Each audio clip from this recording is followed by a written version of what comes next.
TV's movie pick to watch while sipping our featured drink, the Rolling Stone, is RoadRunner, a film about Anthony Bourdain. This film perfectly captures the chef and man of the world, Anthony Bourdain.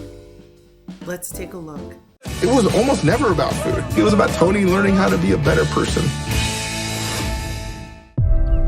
You're probably going to find out about it anyway. So here's a little preemptive truth-telling. There's no happy ending. 1, 2, 3, 4.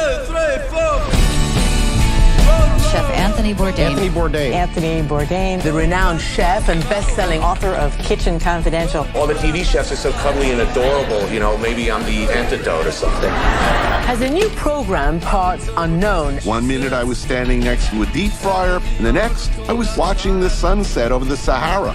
What am I doing here?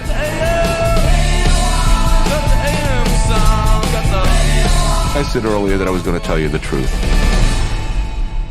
This is part of it. It was almost never about food. It was about Tony learning how to be a better person.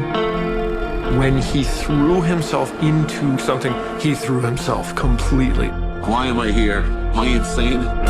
He was like, life's about finding a cliff worth jumping off. I'm going to look for something feral and wild. He was a traditional romantic. Reality was never going to live up to exactly how he pictured it.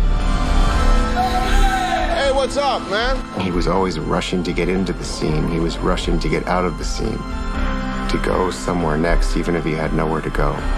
He was definitely searching for something. You were successful, and I am successful, and I'm wondering, are you happy? I know how hard it must have been for him to reach out to someone and be like, hey man, I'm not doing well. Nothing feels better than going home.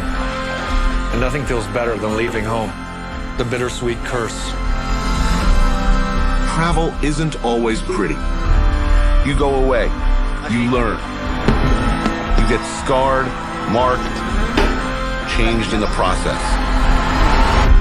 You inspire so many people with the show. You have a good karma. Good karma? I think so. Well...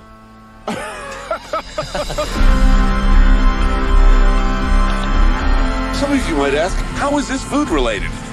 If I know.